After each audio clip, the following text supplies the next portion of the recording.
Là, on va parler de street, ok? C'est un podcast, on va partir en couille, c'est normal. Les frérots vous m'avez posé pas mal de questions à moi et à Maxence, et du coup, on va y répondre. Comment tu vois le futur de la calisthénie? C'est une question quand même assez grosse. Les gars, ma mère, elle est voyante, ok, mais je lis pas dans les boules de cristal. D'ailleurs, peut-être je lui poserai la question, comme ça, peut-être elle aura En peut-être une vrai, réponse. on sait jamais. Je vais lui poser la question, on verra. Bref, comment tu vois le futur de la calisthénie? Les gars, c'est une question quand même assez grosse. Moi, je dirais que ça va. J'ai envie, je me laisse séduire par l'idée que on va importer de nouveaux sports. Parce qu'en fait, tu vois, la calisthénie, c'est vraiment genre bouger son corps dans l'espace. Parce que tu vois, le street workout, c'est encore autre chose. Le street workout, c'est 4 disciplines distinctes. C'est le dynamique, le statique, le street lifting et la dernière, le set and rep. Ouais. Ça, c'est les quatre. Mais la calisthénie, mon pote, un mec qui va courir, c'est limite de la calisthénie. Il bouge son corps, tu vois. Donc, si on part de ce principe-là, j'ai envie de te dire, Ça existait depuis la nuit des temps, quoi. déjà, ça existe depuis la nuit des temps, Kalos, Sténos, beauté, force. Mm. Si on part de ce principe-là, j'ai envie de dire, il y a des mecs qui vont arriver avec du breakdance, ils vont faire des Thomas, ok, c'est le truc où tu tournes comme ça, comme une toupie. Après, là, il fait une full planche, ça c'est déjà vu. Ouais. Simon Strange, récemment un gars pas du tout connu, je vous le montrerai à l'écran.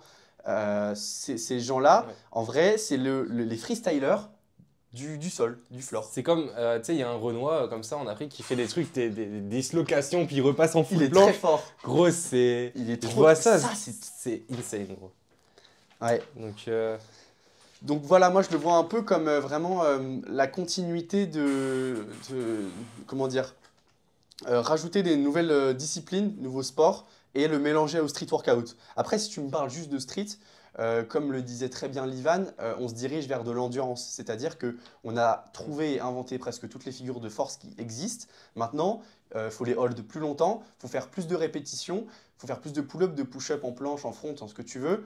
Et les variantes c'est les commencent à se transitions. faire rares, quoi. Ouais, c'est les Varier transitions. les transitions, etc. Mais en soi, c'est souvent les mêmes figures qui reviennent, quoi. C'est juste chacun apporte leur style sur des combos, etc. Mais en soi, c'est souvent les mêmes trucs, quoi, Mm. qui reviennent. Toi, tu Mais verrais comment? l'avenir de la calisthénie. Ouais. Enfin, ou du street, je sais pas. En vrai, avec Grisha, d'autres influenceurs, tout ça, forcément, ça va commencer à prendre de l'ampleur. Il y en a beaucoup qui vont se diriger vers le statique, pour moi. Par exemple, dans mes DM, il y en a plein qui me demandent pour des handstands. Par exemple, quand j'ai dit que j'arrêtais la calisthénie, donc ce que je considérais... Ouah, frère. Ce que je considère comme la calisthénie, donc tout ce qui va être les figures statiques, tout ça. Quand j'ai dit que j'arrêtais ça, il y a plein de gens qui étaient en mode non, je sais pas quoi, tu viens de ce milieu-là, arrête pas. Donc la plupart de mes followers, justement, ils me suivaient pour ça. Vu que je me suis orienté que street lifting, il y en a un petit peu moins, justement, qui vont suivre mes progrès, qui vont, ouah, frère, je bégaye. Mais ouais, enfin, gros, tu coupes au montage. Mais T'inquiète, putain, je sais même t'inquiète. plus ce que je voulais dire, gros. Que, en gros, le statique, En gros, ouais, c'est toi, tu te diriges vers le street lifting plutôt, et que ouais, les c'est gens se ça. dirigent plus vers le statique. Ouais, c'est ça que j'ai le plus l'impression, quoi. Ok. Ça se dirige plutôt, ouais. Plus vers le statique. Ouais, c'est ça. Ok. Bon, je pense qu'on a à peu près. En vrai, on pourrait très bien, juste sur cette question, en parler pendant 1 heure. Ouais, Mais en vrai, c'est pas le but. On va aborder d'autres sujets. Je trouve que c'est plus intéressant. ouais. Il y a une question que je trouve très intéressante. On va directement rentrer dans le vif du sujet. C'est peut-on faire plusieurs disciplines? Est-ce qu'on peut mélanger plusieurs sports? Est-ce qu'on peut arriver à être, à faire plusieurs sports et ça le fait, tu vois? Alors moi, la réponse, c'est un grand oui. Je suis partisan et je veux que on puisse mélanger plusieurs sports parce que moi, la polyvalence, c'est quelque chose que j'aime, Mm. c'est quelque chose qui me séduit, c'est quelque chose que j'ai envie de faire en fait. Du coup, comment je procède moi pour arriver à être polyvalent? Euh, je vais m'orienter sur des exercices qui sont d'une part techniques, ok?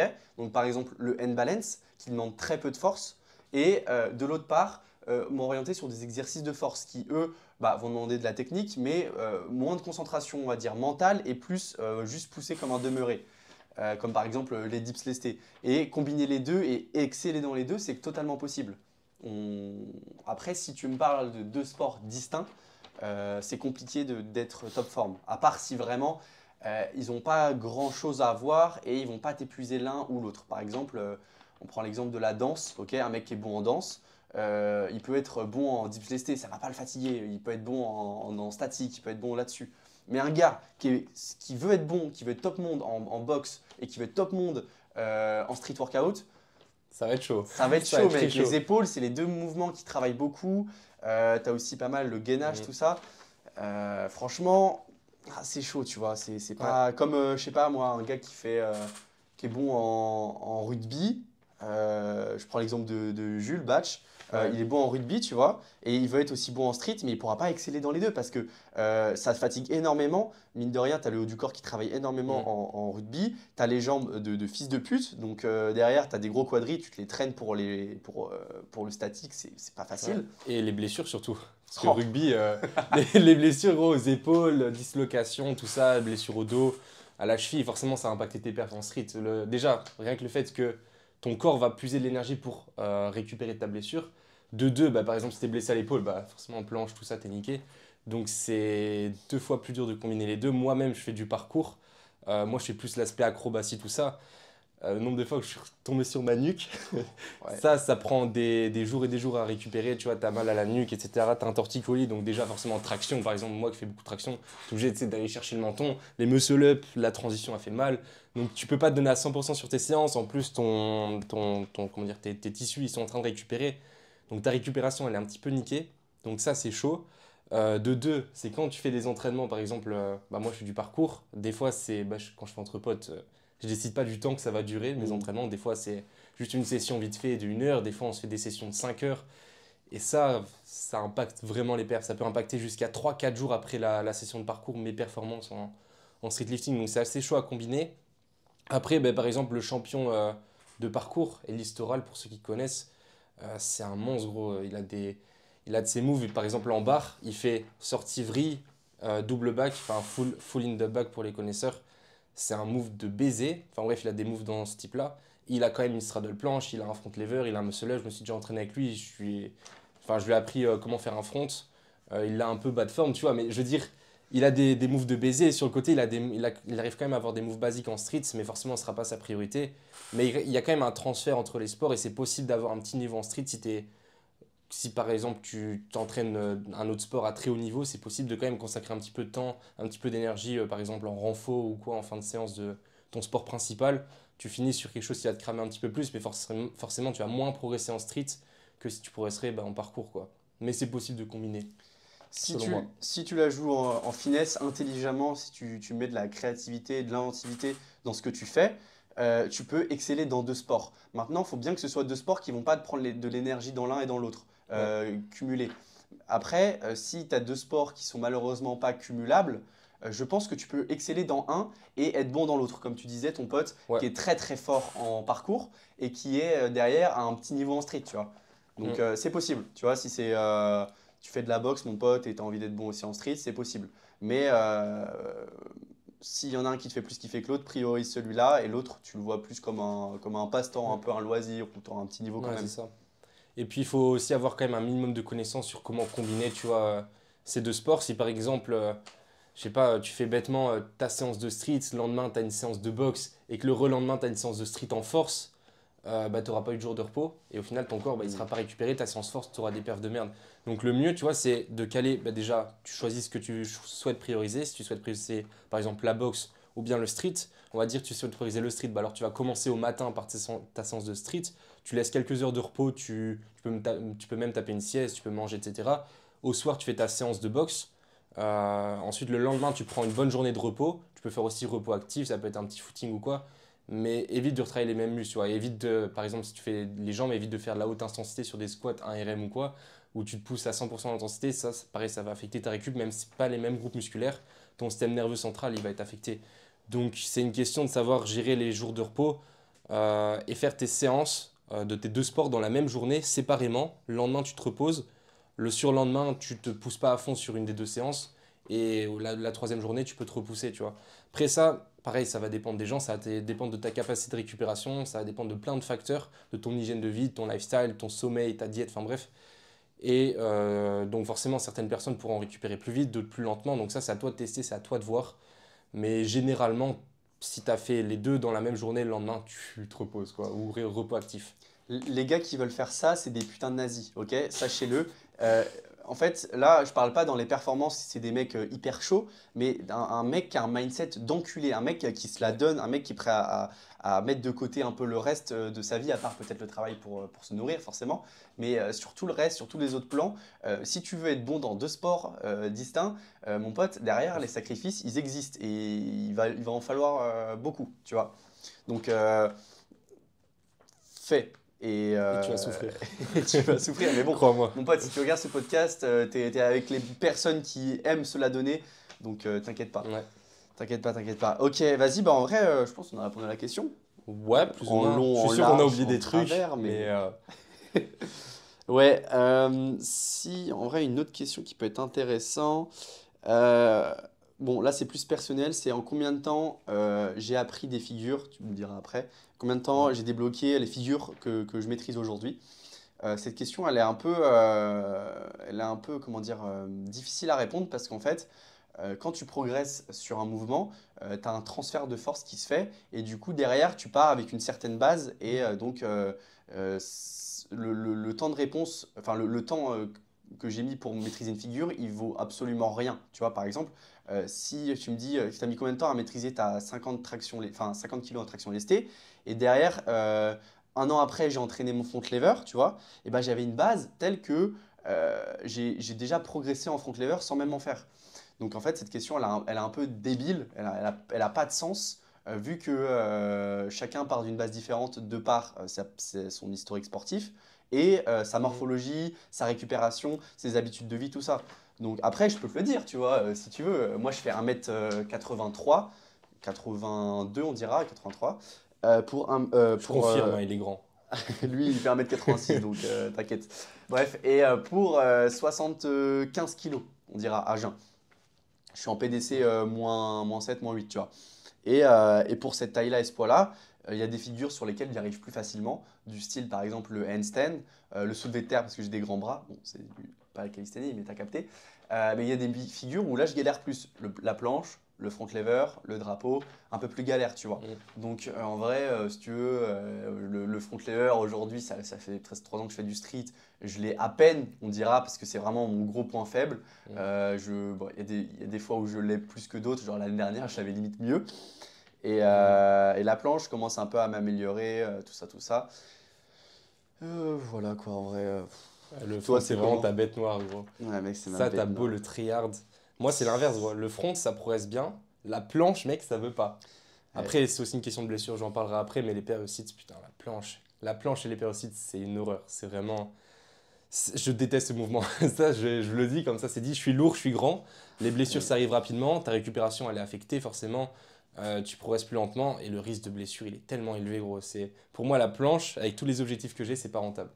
Peut-être plus tard, je pourrais m'y mettre, mais là, actuellement, c'est pas dans mes objectifs. Mais du coup, ouais, par rapport à quel point j'ai appris certaines figures rapidement, c'est pareil, ça dépend de ma base. J'ai commencé, donc bah, ça va répondre à une autre question. Quand est-ce que j'ai commencé avec le street workout, à quel âge, par quel mouvement? Enfin bref, j'ai commencé donc il y a 3 ans, moi aussi, 3 ans et 2 mois. J'ai commencé avec les bases, du coup. J'ai commencé traction, dips, pompe, le L-sit aussi, le handstand. Ça, tout ça, j'ai commencé dès le début. Après, je travaille aussi les jambes, mais ça, on s'en fout un peu. On va parler street uniquement. J'ai commencé par les bases, donc les mouvements de base polyarticulaire par 7 reps, quoi. Puis juste deux trois figures, même pas le back lever, mais vraiment muscle up. Non, muscle up, ça venait un peu après, mais L-sit, handstand au début. Du coup, j'ai commencé par ça, aux élastiques, faire des négatives et tout. Négatives, ça c'est encore un autre sujet, c'est pas forcément comment dire, la méthode la plus efficace et la plus safe, mais c'est ce que j'ai fait au début. Mais enfin bref, ça c'est encore un autre sujet. Mais du coup, j'ai commencé par des négatives, des élastiques, et une fois que j'avais le niveau de faire 5 tractions, 6 tractions, j'ai commencé à faire beaucoup de séries de peu de tractions.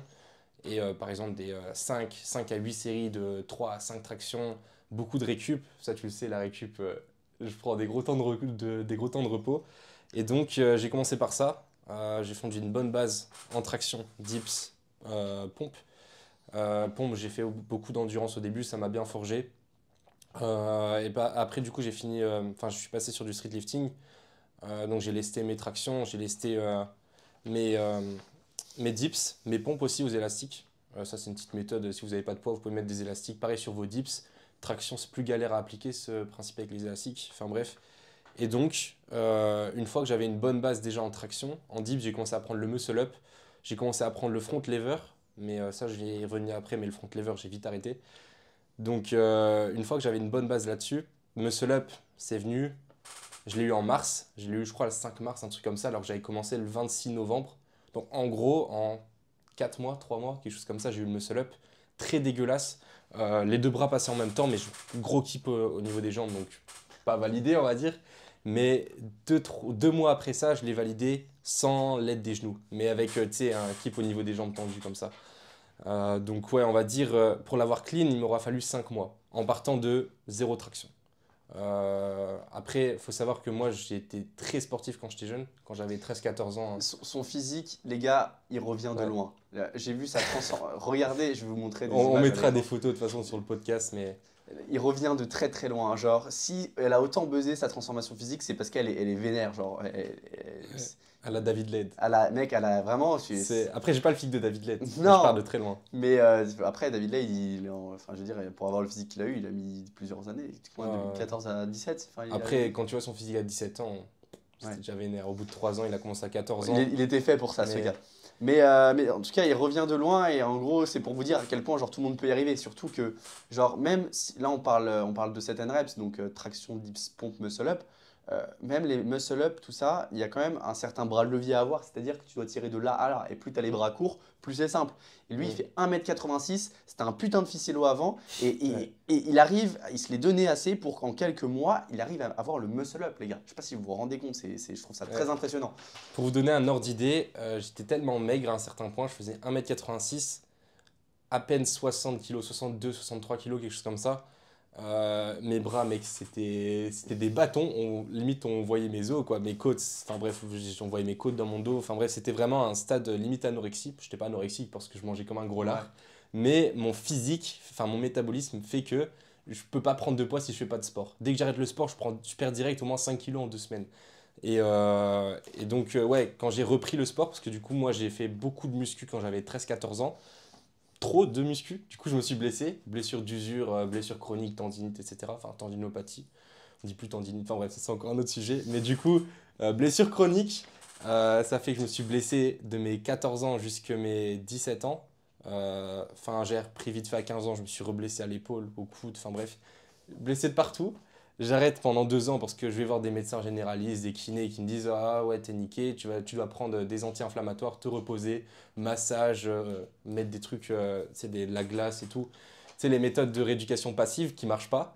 J'ai fait ça pendant 2 ans. Un kiné, tu sais, qui me faisait juste des ondes de choc, des massages et tout, il m'a dit t'as à peine 15 ans, t'es niqué, ton corps est niqué, t'arriveras jamais à récupérer à 40 ans, tu seras en fauteuil roulant. Genre vraiment, premier degré, un kiné, tu vois, qui est censé être un professionnel de la santé, il me dit ça, j'ai 15 ans. Tu vois, j'étais dans une période où j'étais vraiment pas bien mentalement. Je pensais que j'avais foutu en l'air mon corps. Et donc, ben, j'ai regardé, enfin, comment dire, j'ai commencé à regarder les vidéos de Major Mouvement en kiné sur YouTube. J'ai acheté son livre. Je me suis renseigné bah, sur la rééducation active. Tu vois, tu vas renforcer en excentrique, en isométrique, etc. J'apprends que, bah, par exemple, l'isométrique, c'est le régime de contraction le moins traumatisant sur les tissus. Enfin, et des trucs comme ça. Enfin, bref, ça m'apprend les bases de la rééducation. Du coup, je commence à la faire moi-même de mon côté avec des petites haltères, tout ça. Enfin bref, j'avais une blessure au coude, je fais tout ce qui est flexion de poignet, flexion de coude, etc. Je renforce comment dire, les zones musculaires autour des tissus endommagés, je renforce aussi les tendons. Enfin bref, donc je fais ma rééducation, je reprends le sport à 17 ans et c'est là du coup que je recommence à faire des tractions, des dips, etc. Et donc 3 mois après ça, je réapprends le muscle up. Alors que j'étais vraiment dans un point où marcher, même pas 10 minutes, ça me faisait mal. Tu vois, aux genoux, aux adducteurs, j'avais une pubalgie. Lever mon sac, porter mon sac de cours qui faisait 5 kilos, ça me faisait mal au coude, gros. C'est pour te dire, tenir mon téléphone plus de 10 minutes, ça me faisait mal au coude. Et donc, j'ai commencé ma rééducation en octobre, j'ai repris le street en novembre, donc un mois de rééducation que j'ai fait moi-même. J'ai repris le street en novembre après ça, et là, j'ai commencé à refaire vraiment des exos polyarticulaires. J'ai recommencé à faire des tractions poids de corps en seulement un mois de réduc. Donc franchement, ben, la réduc a bien marché. Le livre de Major Mouvement m'a bien aidé pour le coup, sinon je crois qu'à ce stade, je serais encore en train de faire des massages avec mon ancien kiné. Mais du coup, Faire de ouais. l'électro-onde de choc, là, je sais pas quoi. Ouais, mais Non, du coup, ouais, on a bifurqué de questions. La question de base, c'était combien de temps ça m'a pris pour apprendre les figures. Donc ça, je vais y répondre maintenant, ce sera plus simple. Muscle up, 3 mois pour l'avoir bas de forme, 5 mois pour l'avoir clean.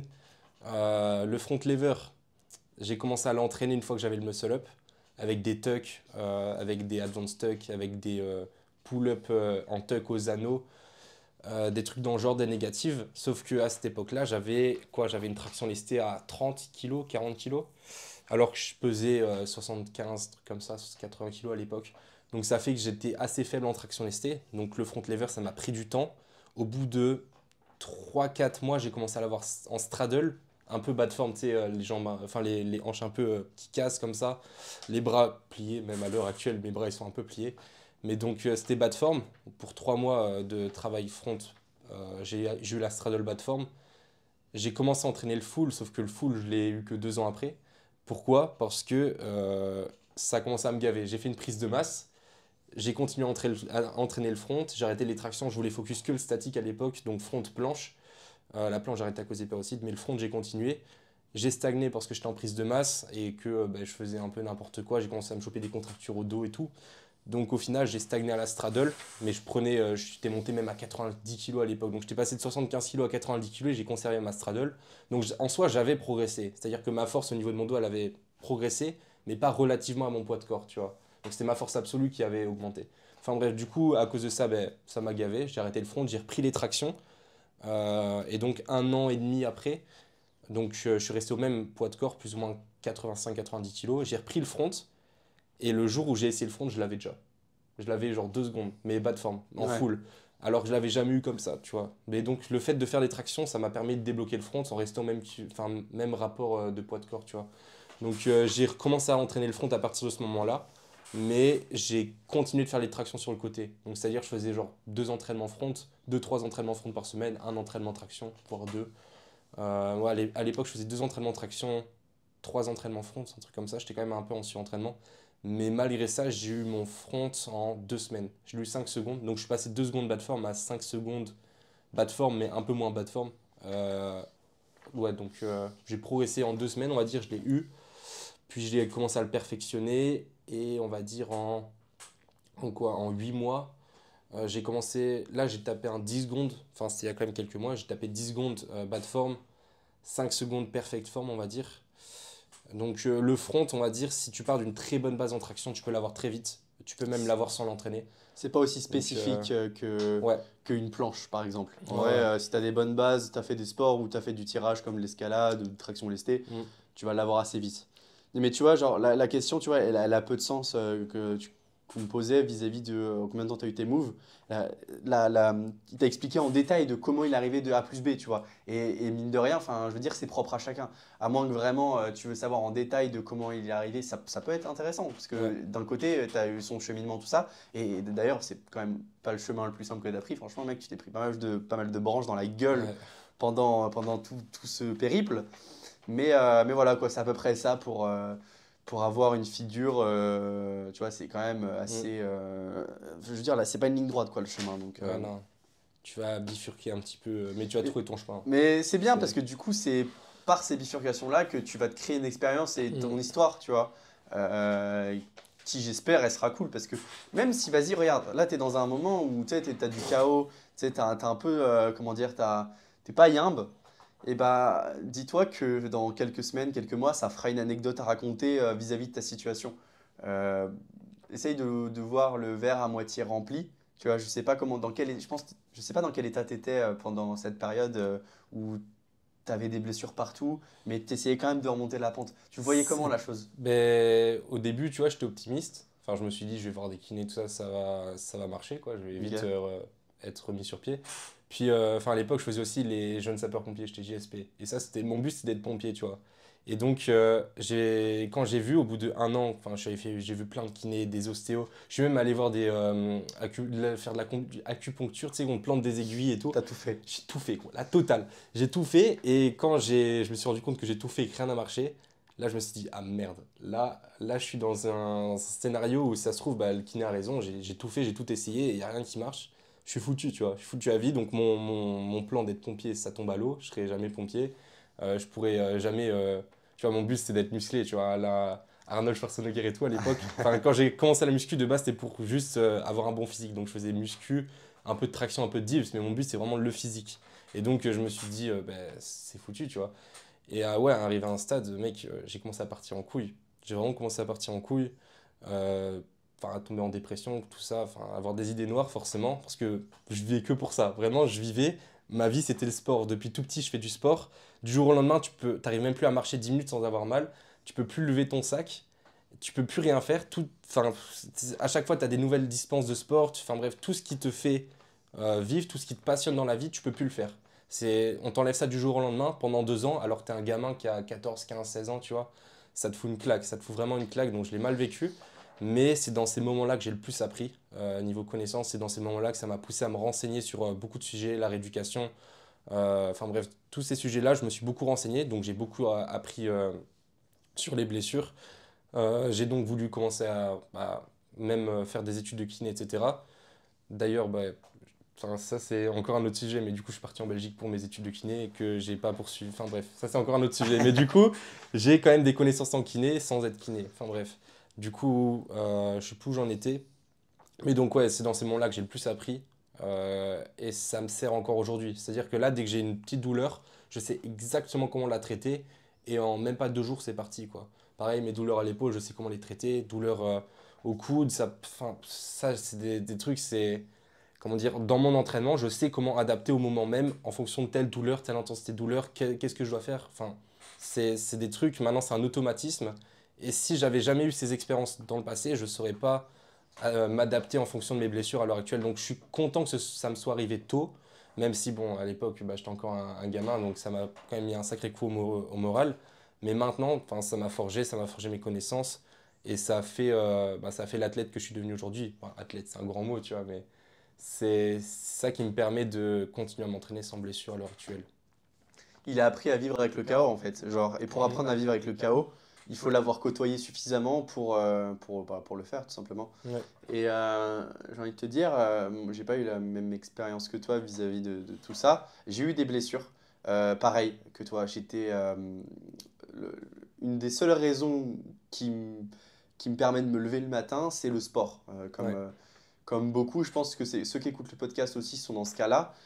Et d'ailleurs, je vous souhaite, les gars, d'avoir d'autres piliers dans votre vie parce que si un jour, par malheur, ce pilier s'effondre pour quelconque raison, que ce soit un accident que je ne souhaite à personne, bien sûr, que ce soit une maladie, que ce soit une blessure importante qui va te faire bloquer pendant un moment, arriver à pouvoir se détacher de ce pilier-là et d'aller chercher d'autres choses. Ça peut être quelque chose d'intellectuel, ça peut être un autre sport que tu peux pratiquer quand même.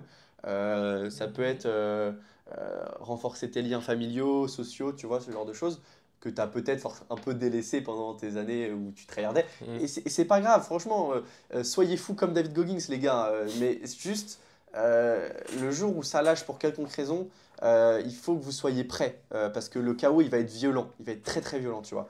Mm. Et moi, c'est exactement. Ça m'est arrivé il y a un peu moins de 2 ans, une tendinite pendant 7 mois où j'arrivais même plus à faire un handstand, une tendinite au biceps, tendinopathie plutôt. À l'époque, je ne sais même pas si on appelait ça une tendinopathie. Mais en gros, bah, si tu veux, on en reparlera On après en la parlera, différence. on en Mais parlera après. Mais en gros, j'ai eu une tendinopathie au niveau du biceps. Et bon, vous savez très bien que le biceps, il n'est pas ou très peu sollicité en handstand et j'arrive même pas à en faire un. Donc pour vous dire à mm. quel point c'était compliqué, même les mouvements de poussée, je pouvais pas parce que ça reliait directement avec le coude, l'excentrique du biceps, tout ça. Donc pendant cette période-là, c'était compliqué. J'ai appris beaucoup de choses comme Maxence. Mais au final, je m'en suis sorti et aujourd'hui, je me suis servi de cette expérience-là pour mieux gérer mes blessures aujourd'hui, pour apprendre à mieux vivre dans ce chaos. Et récemment, j'ai eu une autre tendinite à l'autre coude. Et au lieu de la traiter en 8 mois, je l'ai traitée en 3 semaines ou 4 Ouais. semaines, tu vois. Donc, c'est déjà, et j'étais beaucoup plus serein mentalement parce que je savais quoi faire et je savais comment ça allait se passer, tu vois. Mm. Mais ouais, pour revenir à ce que tu disais, quand c'est le chaos, quand par exemple le seul pilier qui te donnait raison de vivre, bah, il tombe, il s'effondre, c'est là que bah, tu te dis, bah, déjà, t'es pas bien mentalement, mais c'est là que tu dois trouver d'autres aspects de la vie où tu t'épanouis. Du coup, moi, à l'époque, enfin, je devais avoir 15-16 ans, tu sais, je regardais beaucoup les vidéos d'Elio, je voyais qu'il apprenait d'autres langues, il apprenait l'allemand, le russe et tout. J'ai commencé à apprendre le russe et j'ai rien retenu. Il Hein. allait sur Je CSGO, il sais- allait parler avec des Russes. C'est vraiment ça. Je sais dire ya yes ya bloco, c'est tout. Je mange une pomme. Enfin bref, mais du coup, tout ça pour dire que dans ces moments-là, ouais, tu vas essayer de t'accrocher à quelque chose, que ce soit apprendre une nouvelle langue, que ce soit, je sais pas, gagner des connaissances. Moi, du coup, ce que j'ai fait, gagner des connaissances dans le monde de la rééducation, du coup, qui m'aura servi à rebâtir le pilier, le seul pilier qui me donnait raison de vivre, quoi. Enfin bref, donc c'est ouais, trouver comment occuper ton temps, parce que si t'es là à scroller sur TikTok, parce que t'as plus rien à faire de ta vie et que ta vie est nulle, parce que le seul truc que tu t'y fait faire, tu peux plus le faire, tu vas vite tomber en dépression, quoi. Tu vas vite. Il y a que il y a que deux sorties à ça, il y a que deux échappatoires. Soit c'est la merde totale, mon pote, t'arrives pas à te reprendre. Soit tu te reprends et mec, tu deviens un homme nouveau et t'apprends plein de trucs, tu vois. Mm. Mais il n'y a pas d'entre-deux. À la limite, à un moment donné, tu pars en dépression, peut-être 1 ou 2 semaines. Enfin, dépression, c'est un grand mot. Mais tu vas pas bien pendant quelques semaines et après tu te reprends. Ou vice-versa. Mais il n'y a pas d'entre-deux. Et je pense que de toute façon, si tu écoutes ce podcast, mon pote, tu es prêt à te la donner, tu es prêt à te la coller, mon pote.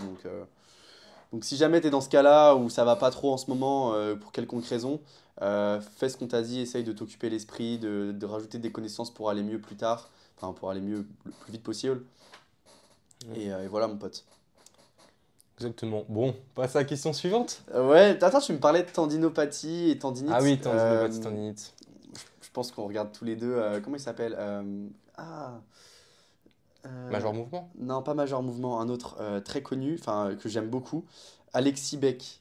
Ah oui. Alexis Beck, Oui, oui. alors, Alexis Beck, niveau connaissance, ce mec-là, c'est un putain de dictionnaire. Je Ouais. trouve qu'il dit beaucoup de choses très intéressantes et on peut pas trop le contredire parce que c'est basé sur la science. Après, il peut très bien amener ses études scientifiques dans son sens. Ça, c'est possible parce que c'est Ouais. une étude scientifique, comme on le sait.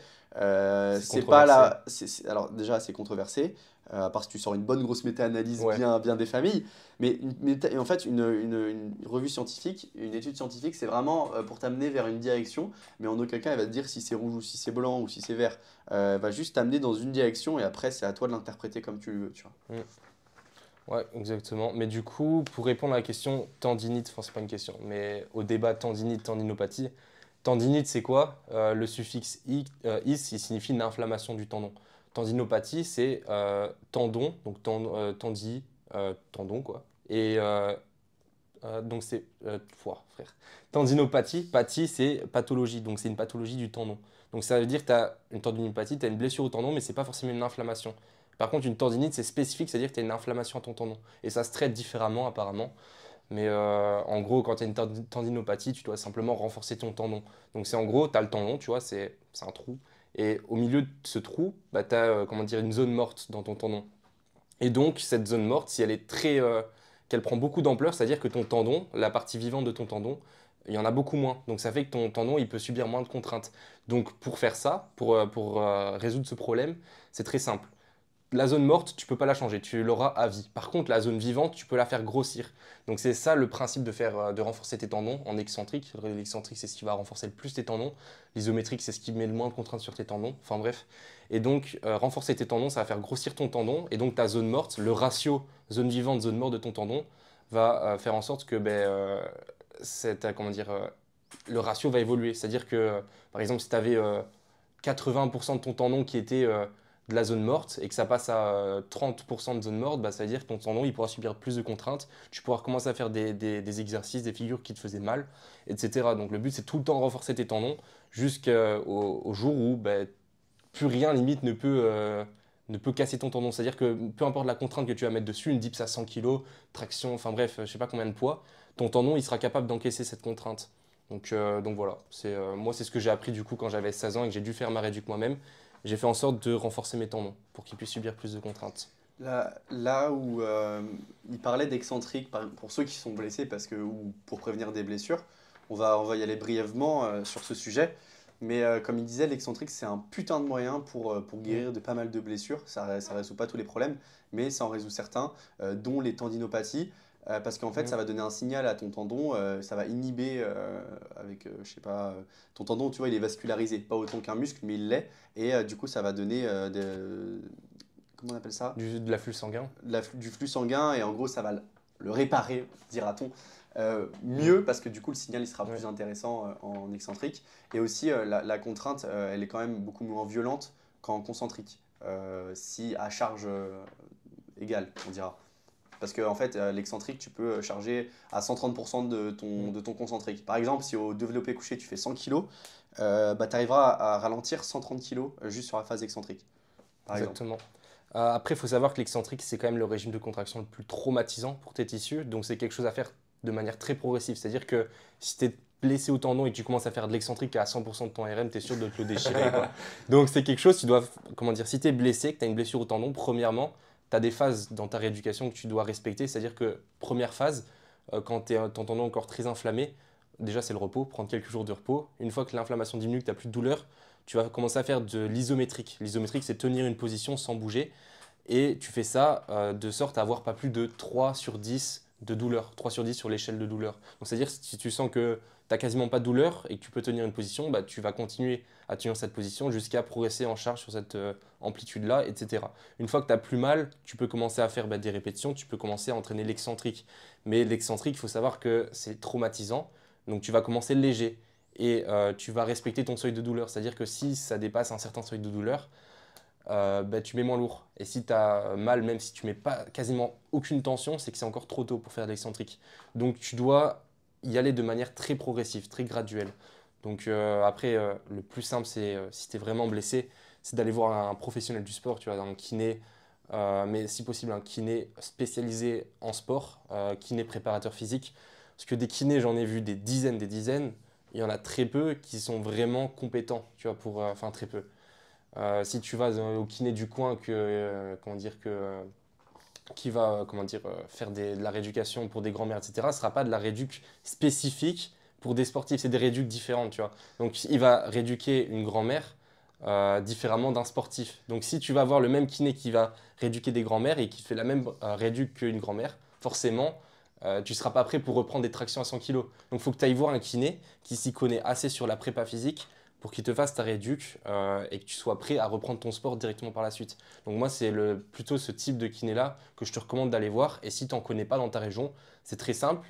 Si tu, par exemple, tu as un abonnement dans une salle de sport, tu vas voir le mec le plus chaud, le mec qui soulève le plus lourd, un powerlifter, peu importe. Tu lui demandes, ok, c'est quoi ton kiné? Tu vas voir quel ostéo, etc. Tu lui demandes s'il a des contacts. Ou alors s'il connaît des gens qui connaissent des bons contacts. Enfin bref, et tu te renseignes, tu vas avoir des gens proches de chez toi qui ont un très bon niveau, forcément qu'ils ont déjà dû passer par des blessures. Donc tu vas les voir, tu leur demandes comment ils font pour traiter leurs blessures, quels spécialistes ils vont voir. Donc voilà, c'est le meilleur conseil que je peux vous donner à ce sujet-là, moi. De toute façon, ta grand-mère, elle veut pas la maltaise. Donc, Exactement. à partir de là, va pas avoir des kinés qui s'occupent de grand-mère.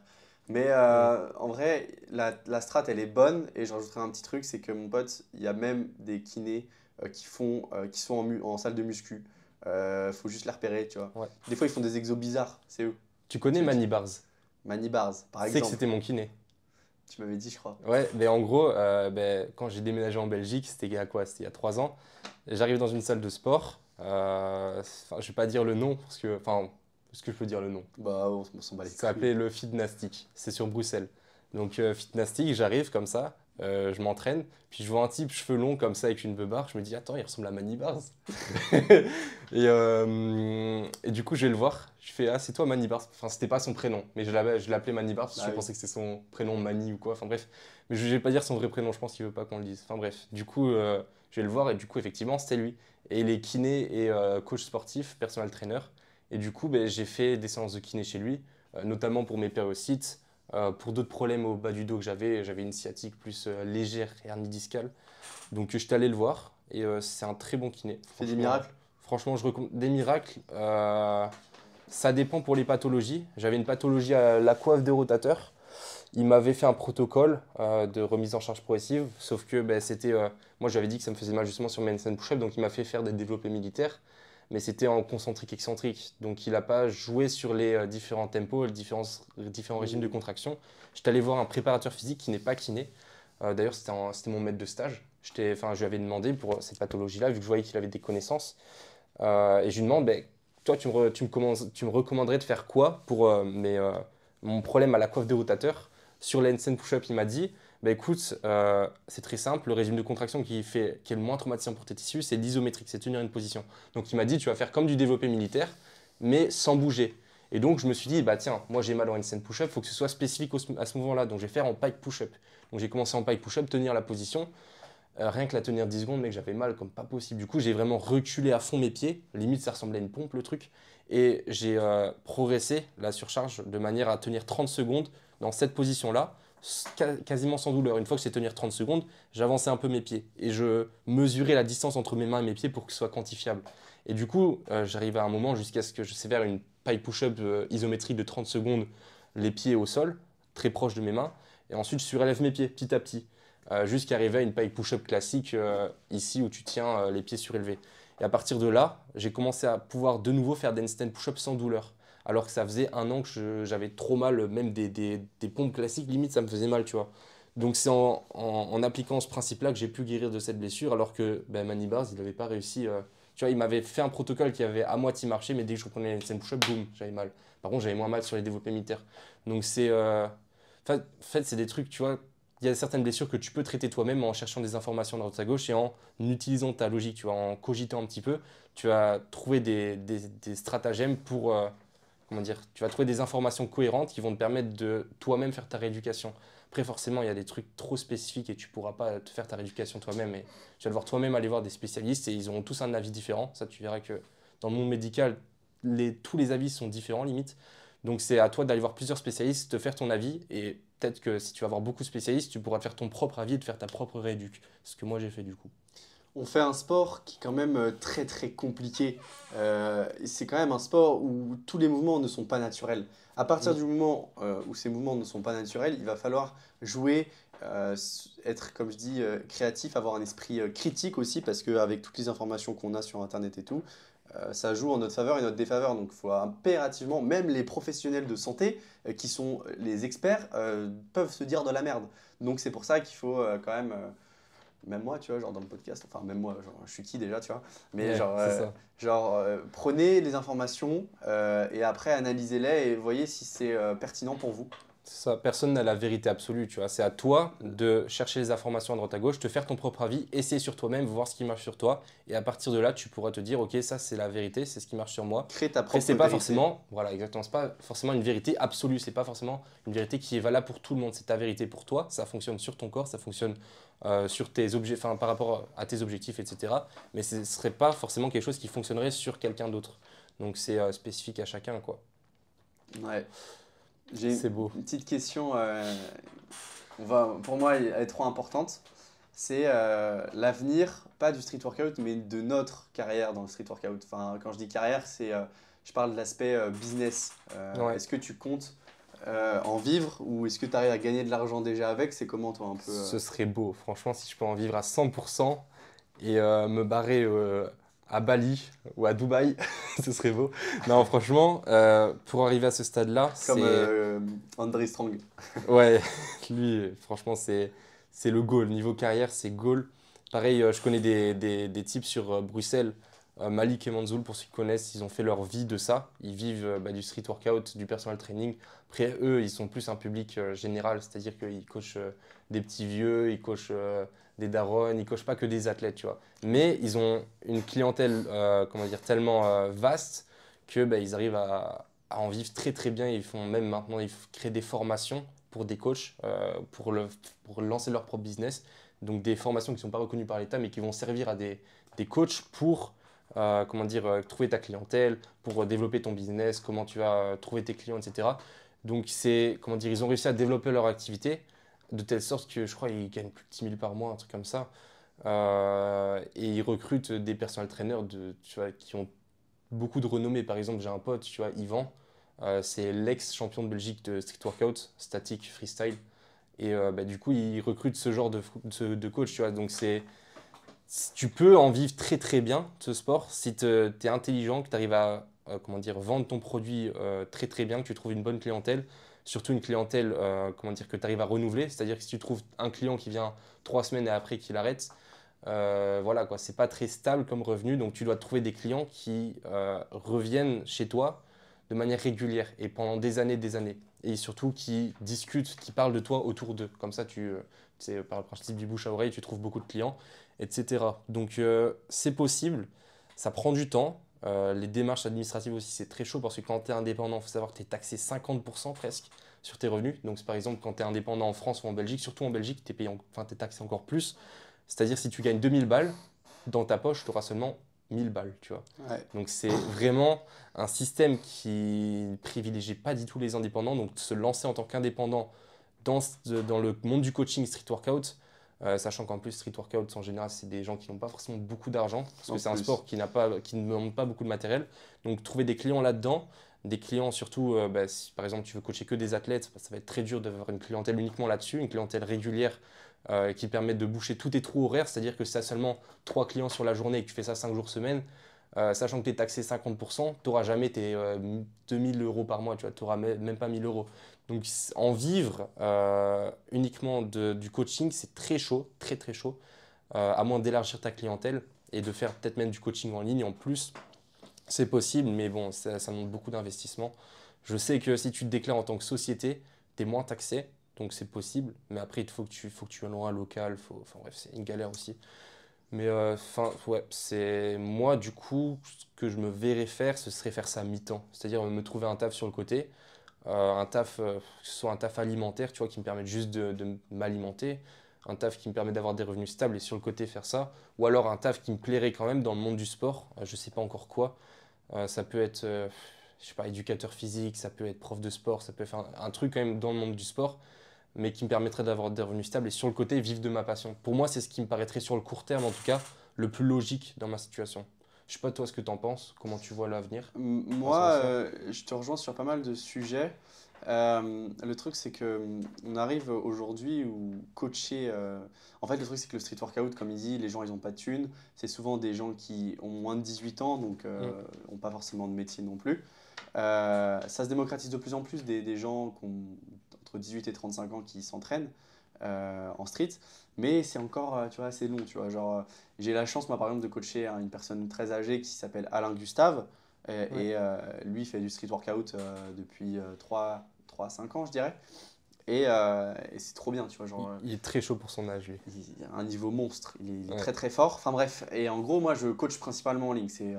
Tous les clients que j'ai, ils sont en ligne parce que, bah, en fait, tu ne crées pas un réseau local là où je suis dans le street. Tu vois, il faut savoir que là où j'habite, à Pornichet, La Baule, il y a, je sais même pas s'il y a des gens qui font du street workout, c'est pour vous dire, genre, et qui sont prêts à payer pour ça. Ouais. Il y en a très peu en fait. Donc si tu veux vraiment en vivre localement et entraîner que des gens qui veulent en faire, il faut aller dans des gros endroits comme au minimum Paris, tu vois. Après, tu vas à Ouais. Dubaï, tu as des choses comme ça, mais pas ailleurs. C'est pour ça que du coup, le coaching en ligne est une très bonne alternative pour quand même réussir à trouver des clients, tout ça. Mais moi, c'est pas. J'adore coacher des gens en suivi, tout ça, mais ça prend énormément de temps. Donc j'aimerais bien à l'avenir automatiser les choses avec des programmes, des formations pour apprendre des skills, pour entraîner des programmes pour les débutants, des trucs très travaillés, très intéressants pour qu'ils arrivent à faire leur propre programme en suivant ma formation et du coup qu'ils deviennent autonomes. C'est un Mm. peu ça, pour moi, la suite Ouais. logique de mon avenir dans le street workout, c'est ça. Ouais. Et pourquoi pas, à la limite, peut-être le contenu YouTube, TikTok, Instagram. J'ai déjà fait avec la TikTok monnaie, j'ai déjà fait de l'argent, mais je sais que c'est trop instable pour pouvoir en vivre correctement et Ouais. créer un avenir là-dedans. Des fois, tu te fais 1000 euros en 3 jours. Des fois, tu te fais 50 euros en 6 mois. C'est vraiment C'est ça. presque ça. C'est Mais presque ça. moi, dis-toi, j'ai fait quoi? J'ai fait 60 euros ces 8 derniers mois. Alors qu'à une Ouais, période, j'ai fait, bon, je vais être honnête, quoi, j'ai fait 1500 euros en 3 jours, quoi. Donc, c'est c'est fou. vraiment pas stable. La création de contenu, uniquement gagner de ses revenus via la création de contenu sur les réseaux, c'est pas stable. C'est compliqué. Ouais, du coup, faut arriver à jongler avec ce que tu peux et à prendre le plus intéressant, les meilleures opportunités, celles qui t'intéressent le plus au bon moment. En tout cas, Mm. dans mon cas, c'est comme ça. Bref, voilà, c'est pour tous les businessmen, on dira, si vous Ouais. avez envie. Moi, perso, je fais avec une application qui s'appelle Gymkey, euh, le coaching en ligne. Donc, ce qui est mieux qu'un PDF qu'un coach, entre guillemets, classique t'envoie. Il y a les exercices en vidéo. C'est le point positif. Bon, après, il y en Mm. a plein d'autres, hein, si vous voulez Si ça vous intéresse à apprendre le street, vous pouvez aller voir sur mon site. Je le mettrai dans la description pour la vidéo YouTube. Mais voilà, quoi, je rebondis en faisant ma petite pub, on dira. T'as raison, hein. Et Et au passage, moi aussi, voilà. hein, je fais du coaching en ligne si jamais. Pas encore de e-book. J'ai un e-book qui va bientôt sortir. Enfin, faut déjà que j'arrive à, comment dire, monétiser mon lien. Enfin, tu sais, j'ai fait toutes les démarches. Ok, Ça, je sais pas si on mettra dans le podcast, mais en gros, j'ai fait toutes les démarches, tu vois, pour mon e-book. Mon e-book est prêt. Il faut juste que je monétise le lien et ensuite je peux le publier. Mais je sais pas comment c'est monétiser cool. le lien. Mais le truc, c'est que PayPal, j'ai eu des problèmes avec PayPal. Ah oui. Stripe. Stripe, C'est quoi Stripe? Stripe, c'est le moyen d'encaissement pour monétiser ton lien. Ah ouais, Tu ok. peux faire ça et je crois que c'est gratuit. Créer Ouais, je suis chaud. je pense qu'il faudrait qu'on regarde dans de ces Parce cas. que j'avais dû passer par des lignes de code et tout. Je sais pas Non, je coder. pense que c'est plus C'était simple. une galère. Stripe, je pense que tu pourras assez Vas-y, facilement. on en discutera après alors. Ouais, vas-y, pourquoi pas. Mais ouais, lui, il est plus orienté street lifting. Ouais. Il est très bon pour tout ce qui est rééducation, blessure. Il en a eu beaucoup, il s'est beaucoup renseigné. Moi, je suis Ouais. plus côté statique, end balance, entre guillemets alimentation, mais je pense qu'on est tous les deux calés sur Ouais. le sujet, je pense. Après, on a des connaissances de base, on n'est pas nutritionniste, on va pas Ouais, faire un voilà, plan c'est ça. alimentaire. On peut vous donner des connaissances, on peut vous dire, voilà, c'est comme ça que tu vas adapter en fonction de si tu es en prise de masse, si tu es en sèche, si tu veux débloquer telle figure. Alors, fais pas une dirty bulk, tu vois, comme on dit en anglais, une prise de masse dégueulasse, tu prends full gras. En bref, on donnera des conseils spécifiques à votre cas, mais ce sera pas un plan alimentaire, on n'est pas nutritionniste, tu vois. Ouais. Il y a une question, beaucoup de streeteux, quand tu fais du street, faut être un minimum sec. Tu vois, j'ai envie de te dire, il y a peu de gens qui reviennent où ils sont vraiment grassouillés et ils ont des paires de ouf. J'en connais. Il y en a certains, des genre mais Magéli, c'est très rare. mais il est pas Ouais. grassouillé, mais genre Mais Magéli, il est super léger, non? il doit être petit peut-être, Ouais, il mais est tout petit. Attends, je mais sais plus si on parle du même. Mais c'est un et gars avec les cheveux longs, non? non, c'est pas Ah non, Caruso. je confonds avec Elfo. Ah Putain, non, c'est Elfo, pas lui. non, lui Oui. c'est un monstre. Ouais, Lui, lui, c'est un monstre.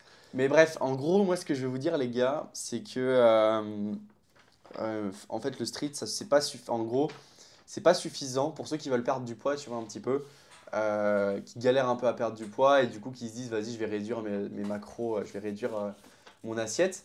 C'est pas la bonne méthode parce que du coup, ça veut dire que derrière, vas-y, tu étais à 3000 cales, tu descends à 2005. Avec le sport que tu fais, je pense pas que c'est une bonne idée de autant réduire tes cales parce que derrière, tu vas pas avoir d'énergie. Et là où je Ouais. rejoins, c'est quand même, ça devient pas une mode, mais c'est de plus en plus comme ça. C'est un mec, je pense que vous devez en savoir, vous devez savoir de qui je parle, c'est Antoine GBZ et Lucas Gouffin. Gouffin, je sais plus, désolé Ouais. si je l'écorche son nom. Et en gros, il disait, fais 10K steps, fais 15K, fais 20K steps, 20 000 pas par jour. Bon, c'est énorme, 15 000 on dira pour les plus déter. Et en gros, ça permet de baisser, avoir une dépense calorique assez grande dans la journée sans perdre d'énergie. Ouais. Et ça, c'est hyper intéressant. Maintenant, le problème, c'est est-ce que tu as envie de consacrer 1h30, 2 heures par jour dans la marche? Si t'as pas, enfin, on a forcément le temps, mais si tu n'as pas envie de faire le choix de faire ça, moi j'ai trouvé une alternative. Fais un sport un poil plus cardio, mais qui te demande pas trop d'énergie non plus et qui te nique pas ta journée. Moi, en Mhm. l'occurrence, j'en ferai une vidéo de toute façon, c'est la danse. Je me suis mis à danser, ça fait 10 jours que je suis en train d'apprendre ça, mec. Toi, t'apprends ça en boîte, toi. Ouais, j'apprends ça aussi. J'expérimente, mais pas en boîte. Mais en gros, j'apprends ce qu'on appelle le shuffle. Je vais pas faire une démo, c'est mort. Mais Vas-y, petite démo. non, je montrerai des extraits à la limite. Vas-y. Bref, j'apprends le shuffle et en gros, moi, ça me permet d'apprendre une compétence et en 30 minutes, 1 heure, d'avoir bouclé ce que fait un gars en marche en 1h30, 2 heures. Donc, et en plus, j'apprends quelque chose de stylé.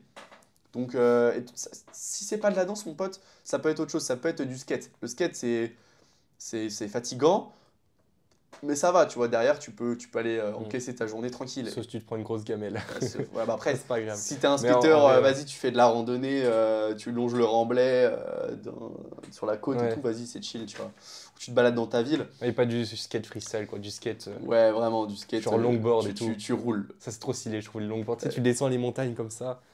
Enfin, bref, c'est un autre sujet. À 120 km/h, t'es comme ça. Non, mais ouais, et du coup, en fait, je me suis rendu compte que faites le sport que vous kiffez. mais cardiovasculaire, parce qu'on oublie trop souvent, on est des streeteux, on fait zéro cardio, les gars. Ou même s'il y a des go muscu qui m'écoutent, on fait, les gars, le bench, c'est pas cardio, le deadlift non plus. Ça vous suivez peut-être. Sauf même les combos planches. les combos planches, il y a la petite goutte de sueur. Mais c'est tout. Tu vas pas niquer tes 1000 cales Ouais. dans la journée juste en faisant ça, tu vois. Donc voilà, les gars, trouvez un sport à côté cardio, tu vois. Genre, on me disait, ouais, est-ce que c'est cool, on peut combiner la boxe et la calisthénie? Mec, combine les deux. C'est possible. Derrière, tu vas être shred as fuck, comme on dit. Et puis même, si tu arrives dans une bagarre, tu dois défendre, je sais pas, ta femme ou quoi, tu vas pas taper des handstand push-up. Voilà. Tu vas faire un peu de boxe. Donc Voilà. c'est toujours utile. Apprenez une compétence qui vous servira, quoi. Voilà, Ou exactement. que vous kiffez, quelque chose qui vous passionne. Et faites ça en complément. Le street, c'est bien, mais soyez polyvalent. Le Rubik's Cube, les gars, c'est pas cardio, hein. C'est une compétence, mais c'est pas cardio, donc on fait pas. Ça peut compter, hein, mais c'est pas cardio. Ça peut toujours être intéressant. Ouais. Attends, je regarde si ça tourne toujours. Imagine, ça tourne pas. Non, mec, ça continue, mec. Ça fait 59 minutes. Oh, mec, Vas-y, 59 minutes. Tiens, on fait une dernière petite question. Vas-y. Moi, je suis Sans chaud. trop bifurquer sur d'autres sujets, genre le longboard et tout. Bon, les gars, on vient de voir que ça fait 30 minutes qu'on est sur le. 30 minutes, ça fait 1 heure qu'on est sur le podcast. Moi, je vous propose, on fait une petite dernière question et après on va aller s'entraîner avec Maxence. On va faire des TikTok et des réels On pourrait même faire un deuxième podcast demain, en vrai. en ça. En ça. En ça. On va voir si on est des S'il y a termes ou moyen, pas. ouais. Mais bref, dernière petite question. Pour ceux qui sont là encore, les gars, merci beaucoup. Franchement, vous écoutez jusqu'au bout. D'ailleurs, faites autre chose pendant que vous faites votre enfin, vous écoutez le Ouais. podcast, j'espère. Allez, faites la vaisselle, allez courir, faites de la danse, les gars. Profitez-en pour aller marcher, c'est le moment. Ouais, voilà, exactement. Tu vois. Fais la vaisselle, range ta chambre, comme dirait Elio. Exactement. Il y a plein de manières d'écouter un podcast activement, tu vois. Bref, dernière question. Je sais même pas, j'ai envie Attends, de- je vais voir si j'ai des questions. Ouais, regarde si t'as une petite question là. d'esprit. Avant, vas-y, tu sais quoi, je vais parler vite fait. Ah, les blessures mindset. Ah non, ça on y a déjà répondu du coup. Ouais, un petit peu en Blessures vrai. mindset à voir. J'en ai une, Euh, elle est spécifique, c'est quoi la plupart des erreurs, enfin la plus grosse erreur qu'on fait quand tu es en one arm handstand. Quand tu vas prendre le handstand à un bras, la plus grosse erreur, déjà, là, il y en a deux. La première, c'est tu vas prendre le handstand one arm, tu n'as même pas un bon handstand. Genre, tu n'as pas bien les bases, tu n'as pas une ouverture d'épaule correcte, tu l'as pas 1 minute, 30 secondes à tous les coups, que tu veux déjà prendre le one arm. Qu'est-ce que tu me racontes, tu vois? Donc, mon pote, déjà, quand tu te filmes de profil, je veux que tu sois un putain de bâton. Je veux vraiment qu'il n'y ait pas un angle comme ça, mon pote. Non, vraiment, sois droit. Et dans un second temps, quand tu apprends le handstand one arm, souvent tu fais les jambes écartées. Et en fait, les gens, ils déportent tout leur corps, tu vois. Et du coup, ce qui fait qu'en fait, ouais, je sais pas, vas-y, Ton pas centre pareil. de gravité, quoi. Ouais, il est Ouais. bizarre de fou, tu vois, il marche pas, il se décale. En fait, tout se décale. Du coup, ce qu'il faut faire, c'est tout simplement casser ton bassin, en fait, sur un axe, donc l'axe dans lequel tu veux partir. Par exemple, si tu veux faire ton one arm sur le bras droit, tu casses ton bassin vers la droite, en fait. Et ton épaule, elle reste dans l'axe, elle reste droite, elle reste... ouais, droite, tout simplement. Et voilà, donc tu apprends à casser ton bassin, tu as des exercices qui sont intéressants, que tu peux faire comme ça, tu as juste à te concentrer là-dessus et tu casses ton bassin, quoi. Si aussi une petite dernière chose, pourquoi tu n'arriveras pas à casser ton bassin si tu n'as pas un bon handstand? C'est parce que tu penseras à autre chose. Quand tu as un bon handstand, tu le fais sans réfléchir. Tu peux le faire avec 2 grammes d'alcool dans le sang, tu n'as pas de souci. Donc, mon pote, faut que tu sois vraiment méga à l'aise. Comme ça, tu n'as pas besoin de réfléchir à autre chose que casser ton putain de bassin. Voilà, c'est tout. Je voulais répondre à cette question. T'as tout dit. J'ai tout dit. Je dis ça comme si j'avais le one arm. Chacun nos compétences, ok? Ah non, les one arm, c'est pas mon truc. J'étais à un moment, j'ai voulu l'apprendre. Parce que je faisais la course avec Jules. Back Queen, je sais plus quoi. Mais ouais, je faisais la course de. Je voulais le rattraper en one arm. Je lui ai dit, laisse-moi 3 semaines. 3 semaines. Il a dit... Sauf que j'ai commencé à me choper des douleurs au poignet. J'ai vite abandonné, mais j'ai commencé à avoir 2 secondes. Mais c'est pas 2 secondes régulières, tu vois, c'est 2 secondes. Je les tiens une fois sur 3, une fois sur 4, une fois sur 5. Enfin bref. Du coup, le one arm, tu sais, j'ai fait l'erreur que tu m'avais dit l'autre fois, de vouloir déporter ton poids de corps trop rapidement. Alors que normalement, tu vas passer par des étapes. Tu sais, par exemple, tu mets 2 doigts, un doigt. Tu mets 99% de ton poids de corps sur la main, puis 99,1%. C'est vraiment ça. En fait, tu décales progressivement. Et moi, je faisais trop rapidement. Du coup, ouais, c'est ça. Si ton poids de corps, si tu le bouges trop rapidement et que tu n'es pas habitué à faire ce mouvement, bah forcément, tu n'arriveras pas à contrôler avec ton coude, parce que aussi le one arm, c'est contrôler avec le coude, pas que avec la main. Enfin, de ce que j'avais vu sur le tuto de Sandri Berg. Je sais pas si tu vois qui c'est. Ouais. Comme ça. Ouais, si. Tu stabilises avec ton cou dans le pliant et en le tendant. C'est le même principe que stabiliser avec les épaules, tu vois. Parce que stabiliser avec les épaules en one arm, c'est plus chaud. Enfin bref. Donc ça, c'est des petits trucs comme ça, des petites ajustations. Enfin bref, tu m'as compris. Je sais pas si ça se dit. Ouais, des petits ajustements comme ça qui se font quand tu es en one arm, mais c'est, comment dire, au début, c'est pas inné en toi. Tu dois le travailler. Et si dès le début, tu veux déporter tout ton poids de corps et que tu n'as pas ces petits ajustements innés en toi, tu vas juste tomber et te blesser le poignet. Du coup. Mais ouais, Ouais. T'avais d'autres questions ou pas? j'en ai beaucoup, mec. Vas-y, on a la plus intéressante. Allez. On va voir ce que j'ai. Oh, mec, comment prendre du poids efficacement? Ça, on y a. Ouais, ça c'est. Mec, tu manges des. Et y a en vrai, les gars, c'est vrai qu'il y a les glucides, il y a les lipides, ça fait la diff. Mais dans un premier temps, aie ton putain de quota en protéines. Genre, si tu pèses 75 kilos, tu multiplies par 2, tu fais 150. Si tu as 150 grammes dans ton assiette de protéines, c'est déjà une putain de bonne chose. Après, derrière, tu essayes de voir sur tes cales si c'est en lien, par exemple, ta dépense totale. Donc, c'est-à-dire ce que tu te dépenses sans rien faire, plus ton activité quotidienne dans la journée. Tu additionnes les deux, donc ton activité où tu ne bouges pas et ton activité où tu bouges, tu additionnes les deux, tu vois combien ça fait, et en fonction de ce que tu veux faire, par exemple, imaginons que ton maintien il est à 3000, et bah si toi tu veux être, entre guillemets, monté en cale, faire une prise de masse du coup, pour la faire propre, tu mets juste 300, plus 300 en cale. Fais pas plus, en vrai tu peux monter à 600, mais après, derrière, ça va faire juste une prise de masse ratée. On fait du street pour la plupart. Donc derrière, ça va juste handicaper pour ton poids de corps. Et puis, j'ai envie de te dire, est-ce que tu te trouves beau quand tu es gras ou quand tu es sec? Tu vois, genre, il ne faut pas oublier ça. Tu vois, on ne fait pas du bodybuilding. Et vu qu'on ne fait pas de bodybuilding, c'est pas une date précise où on veut être beau. Nous, on veut être beau tout le temps, que ce soit en hiver, en été, en automne. Même si on préfère être en été parce qu'on sort le t-shirt plus souvent. Ouais. Mais voilà quoi. Arrêtez de faire des prises de masse ratées. Exactement. Moi, j'ai une méthode pour prendre du poids sans prendre de gras. C'est très simple. Il te faut une balance chez toi. C'est tout. Tu n'as besoin que de ça. Tu as une balance chez toi. Tu te pèses tous les matins à jeun, dans les mêmes conditions, si possible après avoir chié, après avoir pissé. Enfin bref, tu te pèses dans les mêmes conditions à jeun. Tous les jours de la semaine, tu fais une moyenne de la semaine, tu fais une statistique. Et tu fais une courbe de progression en fonction des semaines. Tu vois si ton poids il augmente, tu vois s'il descend, tu vois s'il stagne. Et en fonction de cette courbe, si par exemple semaine 1, tu étais à 80 kg, semaine 2, tu es à 81, c'est-à-dire que ta courbe elle est ascendante. Et donc tu fais une courbe de progression.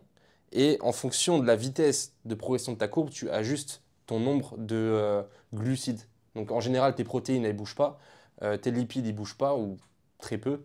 Et donc, tu ajustes uniquement les quantités de glucides. Glucides, c'est quoi? C'est les pâtes, c'est le riz, c'est les flocons d'avoine. Donc, moi, je te recommande de compter uniquement tes glucides. Enfin, compter, tu les pèses. Par exemple, si après, si tu es chez tes darons et que c'est eux qui font à manger, c'est un peu plus compliqué. Mais si c'est toi-même qui te fais ta. Tu demandes des rations Ouais, supplémentaires. ouais, ou sinon. Mais Voilà. si tu es tout seul, c'est beaucoup plus simple à appliquer. Tu as juste à peser. Enfin, peser, tu mets dans une sorte de dosette comme ça. Tu mets, par exemple, tu t'essayes à 150 grammes de riz le soir. Tu fais ça pendant, je sais pas, une semaine, tu vois ton poids. Tu vois la deuxième semaine, enfin par exemple, tu es à 81, tu vois la deuxième semaine, ça augmente. Si ça augmente, ça veut dire que 150 grammes, c'est ce qu'il te faut pour prendre tant de kilos en une semaine. Après, il y a un certain, comment dire, un certain degré de vitesse de progression sur le poids qui va faire que tu vas prendre du gras. Par exemple, si tu prends 1 kilo par semaine, ce ne sera pas 1 kilo de muscle, tu vois, ce sera 200 grammes de muscle à peine. Et le reste sera du gras, en fonction de si tu es avancé, si tu es débutant. Quand tu es avancé, quand tu es à mon niveau, tu ne prends pas 200 grammes de muscle par semaine, c'est impossible. Donc, en fonction de ton niveau, tu ajustes ta diète. Tu vois. Donc, par exemple, si tu es débutant, tu peux te permettre de prendre jusque 500 grammes par semaine, voire 1 kilo par semaine. Mais 1 kilo, tu es sûr d'avoir du fat. 500 grammes par semaine, ça me paraît bien. Quand tu es avancé, que tu es à mon niveau, tu as 2-3 ans de pratique, prendre 100 grammes, 200 grammes par semaine, c'est optimal. Tu sais que tu auras très peu de fat, tu auras très peu de gras qui va s'accumuler et tu auras quasiment que du muscle. Donc moi, c'est ce que je te recommande de faire. Tu traques uniquement tes glucides, tu te pèses, tu fais une moyenne dans la semaine et tu ajustes en fonction de ta courbe de progression. Donc voilà, je suis chaud, on répond à une autre question assez rigolote. C'était quoi? Attends. Pour clôturer le podcast, ça peut être intéressant. Ouais, alors, un gars qui me demande, j'en pense quoi des athlètes qui font uniquement de la salle et qui font pas de traction dips, qui savent pas faire traction dips. Donc, genre, par exemple, un bodybuilder qui sait à peine faire une traction, qui fait que de la gonflette, comme tu sais, les fanatiques qui disent. Mais en gros, ça, c'est pareil, c'est spécifique à un sport. Si ton kiff, c'est le bodybuilding, que tu t'en bats les couilles des perfs, que tu t'en bats les couilles d'avoir de la force, que enfin, tu t'en fous du street, tu veux juste avoir un physique esthétique, ce que je peux comprendre, tu vois. Dans ce cas-là, fais uniquement ça, fais ce qui est les méthodes les plus efficaces pour prendre du muscle. Après, il faut savoir que quand tu es naturel, c'est ce qui sera le plus gros facteur de prise de muscle, ce sera la prise de force. Donc tu peux pas prendre du muscle sans prendre de la force, à moins d'être débutant. Parce que quand tu es débutant, peu importe ce que tu fais, tu prendras du muscle. Mais arrivé à un certain stade, tu vas devoir élaborer des méthodes de programmation qui te permettront de prendre en force et de ce fait, tu prendras en muscle. Tous les bodybuilders ont de la force. Franchement, c'est ceux qui disent que c'est de la gonflette. Ils ont de la force spécifiquement dans leurs mouvements. C'est sûr qu'ils peuvent se faire terminer en bras de fer par des mecs qui sont 2 fois moins leur poids, mais parce qu'ils se font de la spécifique. Voilà, c'est ça. Puis même le bras de fer, la technique. Ouais, Tu as le spécifique parce que bras de fer, c'est vraiment un mouvement de rotation interne, de flexion de poignet, adduction et tout. Enfin bref, tu tires avec ton dos et si tu n'as pas la technique, déjà de 1, t'es niqué. Et de 2, c'est de la force spécifique à un angle articulaire. Donc ça, c'est ce qu'on en parlait tout à l'heure. La force, il n'y a pas de force comment dire, générale. Tu peux pas dire ce type-là, il est plus fort que ce type-là.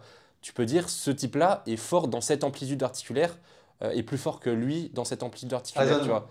Moins bien, mais c'est la vérité. Par exemple, tu peux pas dire moi je suis plus fort que toi ou toi tu es plus fort que moi. Tu es plus fort que moi en planche, tu es plus fort que moi en flexion d'épaule plus flexion de coude en isométrique dans cette amplitude articulaire que moi. Tu vois, par contre, si on prend en traction, traction c'est quoi? C'est un mouvement d'extension de l'humérus plus flexion de coude. Dans ce cas-là, je suis plus fort que toi dans cette amplitude articulaire. Donc on a tous des amplitudes articulaires, on est plus fort que d'autres, tu vois. Donc on peut pas dire un type est plus fort qu'un autre. Ça veut rien dire. C'est relatif à une amplitude articulaire. Donc je sais plus pourquoi je disais ça. Ah oui, les bodybuilders. Donc forcément, bodybuilder, son but c'est de prendre du muscle, pas de prendre, pas prendre en force. Enfin, en tout cas, ça peut être aussi un objectif collatéral, mais si son but principal c'est de prendre du muscle et que c'est un athlète qui veut faire de la compétition, d'office il sera dopé. Dans ce cas-là, les méthodes les plus safe et les plus efficaces, c'est de faire du pump, c'est de faire des conneries dans le genre qui vont pas te faire prendre en force. C'est des méthodes safe qui vont te permettre de limiter le risque de blessure parce que forcément, quand tu fais de la force, quand tu es dopé, il faut savoir que tes tendons ils récupèrent plus lentement que tes muscles. De base, hein, dopé ou pas. Voilà, de base. Mais même dopé, tes muscles ils récupèrent beaucoup plus vite que si t'es naturel. Donc tu as la sensation d'avoir récupéré ta séance de force, mais tes tendons ils n'ont pas récupéré. Donc le risque de déchirure des tendons, que ce soit biceps, que ce soit le grand pectoral, enfin bref, tu en as vu des vidéos des gars qui font des curls qui se déchirent. Pas le curl, mais la vidéo connue du gars qui a un énorme, qui est très musclé, que son pec il va à Guatacampur, et bah lui, pour moi, il est dopé, tu vois. Enfin, il a vraiment, oui, tu vois, d'office. Et donc peut-être qu'il a pas assez récup comme il disait, et ça arrive beaucoup à ce genre de personnes. Mais donc, le dilemme quand tu es dopé, par exemple, regarde Ronnie Coleman, il a fait beaucoup d'entraînement de force alors qu'il était dopé. Donc, ses tendons, ces tissus conjonctifs autres que ses muscles, tu vois, ces tissus qui récupèrent plus lentement que ses muscles, ils ont pris cher. Donc, maintenant, il est en chaise roulante. Donc, les bodybuilders, ouais, les bodybuilders qui cherchent un haut niveau en bodybuilding, ils veulent éviter à tout prix le risque de blessure. Donc, ils vont faire des charges légères, ils vont contrôler le tempo, ils vont faire du pump. Quand tu es naturel, ça marche pas. Ou en tout cas, ça marche jusqu'à un certain niveau. Quand tu deviens intermédiaire, ça commence à moins bien marcher. Quand tu es naturel, le plus efficace, c'est de prendre en force sur certaines fourchettes d'hypertrophie, sur certaines amplitudes articulaires, etc. Enfin bref, faire du polyarticulaire, faire un peu d'isolation. Ça, en plus, tu avais fait une vidéo là-dessus, sur l'isolation. Mais enfin bref, du coup, quand tu es un bodybuilder, tu vas t'entraîner différemment que si tu es un athlète naturel. Si tu pars du principe que tous les bodybuilders sont dopés, même s'il y a des compétitions naturelles.